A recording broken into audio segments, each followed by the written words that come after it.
प्रस्तुत है सिंहस्थ पर केंद्रित कार्यक्रम अमृत घट बरसे।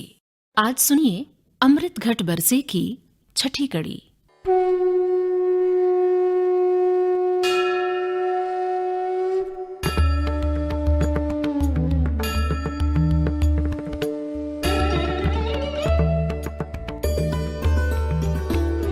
अमृत घट बरसे,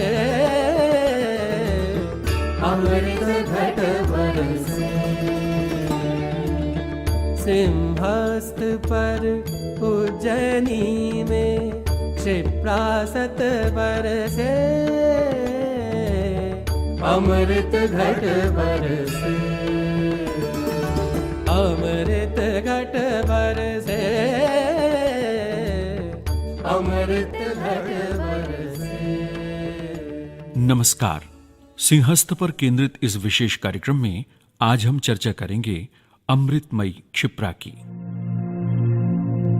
भूमि पुण्यतमे देशे महाकाल वने शुभे क्षिप्रा नाम सरिश्रेष्ठा सर्वपापहरा परा क्षिप्रा च सर्वतः पुण्या पवित्रा पापहारिणी अवन्त्याञ्च विशेषेण क्षिप्रा चोत्तरवाहिनी।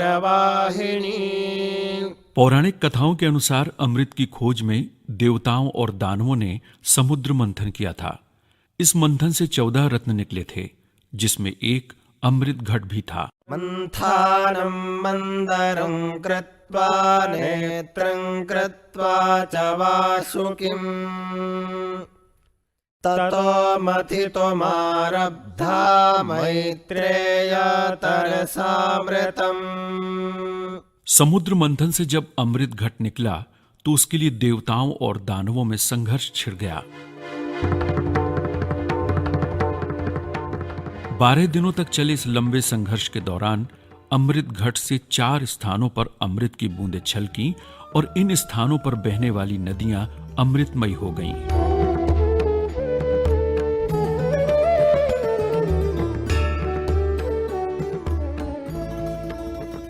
ग्रहों और राशियों के जिन विशिष्ट योगों में अमृत बूंदें छलकी थीं, उनकी पुनरावृत्ति होने पर यहां कुंभ का आयोजन होता है।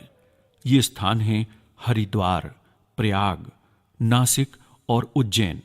उज्जैन के कुंभ को सिंहस्थ कहा जाता है, क्योंकि ये मेष राशि पर सूर्य और सिंह राशि पर बृहस्पति के योग होने पर आयोजित होता है।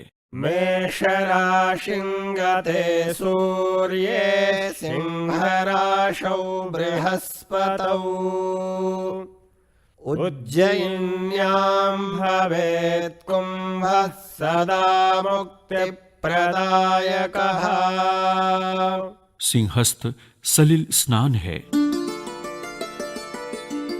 इसे वरुण स्नान भी कहा गया है। वरुण जल के देवता हैं, उन्हीं की कृपा से वर्षा होती है। स्नान केवल शारीरिक शुद्धि के लिए ही नहीं, बल्कि वो आत्मिक शुचिता के लिए भी अनिवार्य है। ऐसी मान्यता है कि सिंहस्थ के अवसर पर क्षिप्रा में स्नान करने से मोक्ष की प्राप्ति होती है। उज्जैनी की परंपराओं पर कई पुस्तकों के लेखक डॉक्टर भगवती लाल राजपुरोहित कहते हैं कि उस अवसर पर स्नान करने से मोक्ष की प्राप्ति होती है, पाप का क्षय होता है। इस अवसर पर देश विदेश से श्रद्धालुगण आने का प्रयास करते हैं और यहाँ पर स्नान का लाभ लेते हैं। किसी ज़माने में महर्षि सांदीपनि भी यहाँ पर आए थे, उन्होंने भी यहाँ पर स्नान किया था, ऐसा उल्लेख पाया जाता है। महर्षि सांदीपनि वे ही हैं जिनसे श्री कृष्ण, बलराम और सुदामा ने शिक्षा प्राप्त की थी।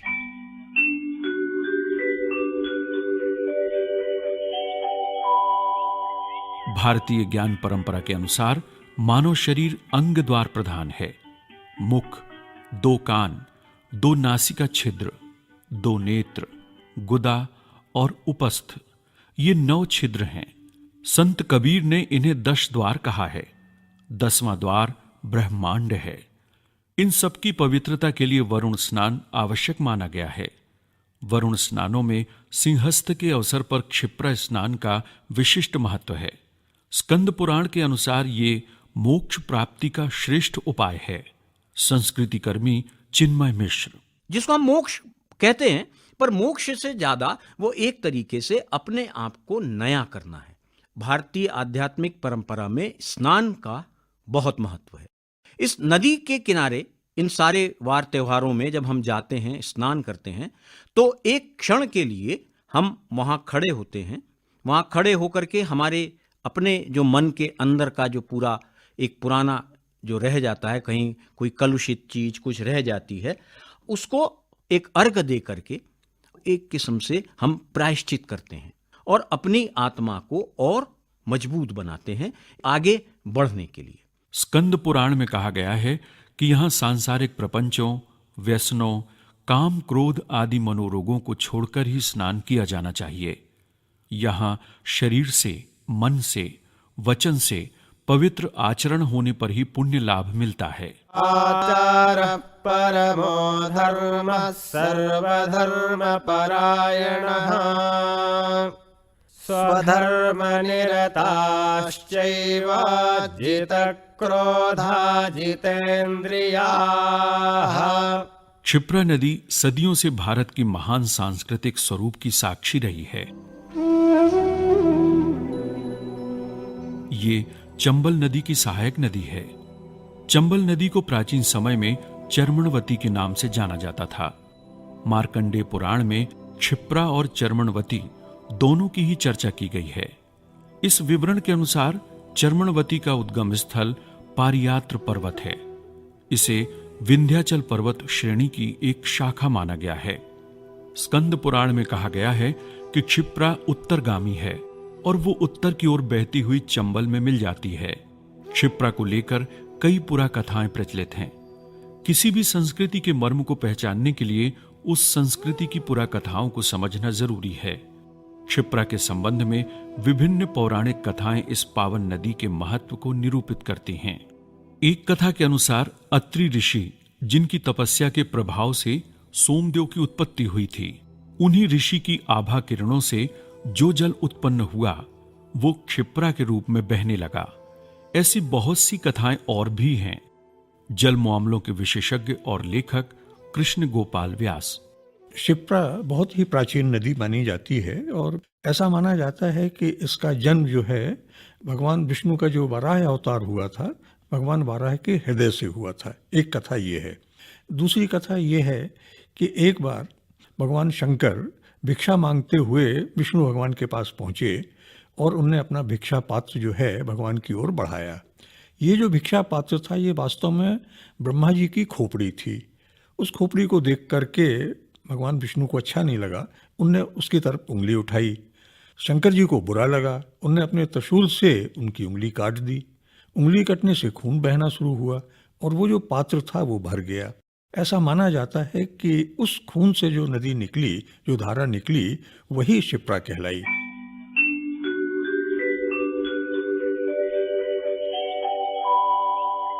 स्कंद पुराण उज्जैनी और क्षिप्रा के वर्णन से परिपूर्ण है।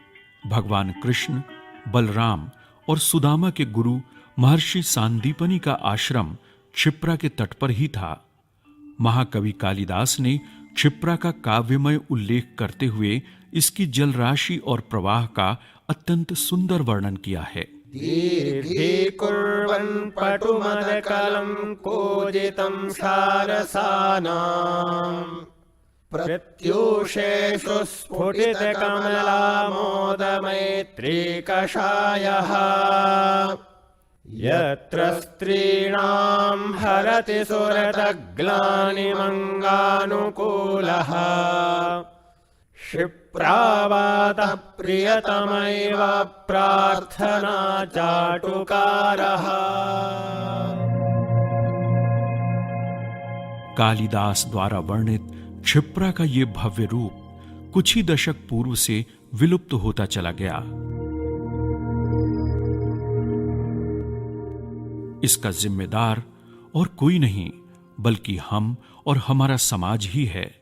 एक नदी जो पौराणिक काल से बहती आ रही थी, वो चुपचाप सूखती रही और हम मूक दर्शक बने रहे।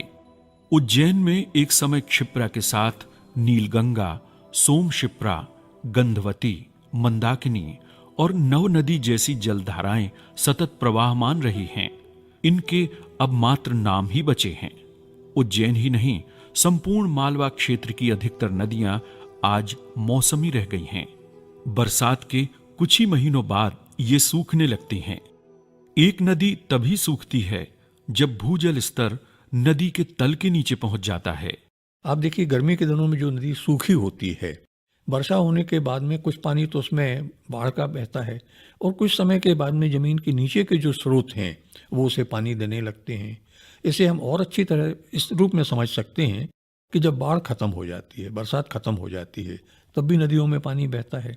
ये वही पानी है जो जमीन के नीचे समा गया है, रिस गया है, और ये पानी तब तक बहता है नदी में जब तक उसका स्तर नदी के तल के ऊपर होता है, और जिस क्षण नदी के तल के नीचे स्तर पहुंचता है, नदी सूख जाती है। शिप्रा की भी यही समस्या है, या वहाँ की खान नदी की भी यही समस्या है। यही समस्या मालवा की सारी नदियों की है। सिंहस्थ के इस पुनीत अवसर पर हमें अपनी आस्था और अपनी चर्या में आए अंतर को पाटने की आवश्यकता है। हमारी ज्ञान परंपरा में बिंबों के गूढ़ अर्थ हैं। इन अर्थों को आधुनिक जीवन के परिप्रेक्ष्य में समझने की जरूरत है। तभी हम अपनी मोक्षदायिनी नदियों, अपने पुनीत वनों और अपने संपूर्ण पर्यावरण की रक्षा कर सकेंगे, और शायद तभी हम अपने धर्म का सच्चे अर्थों में निर्वाह कर सकेंगे।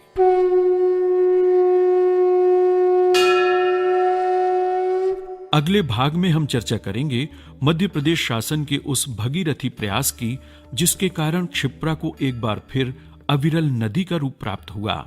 तो सुनते रहिए अमृत घट बरसे।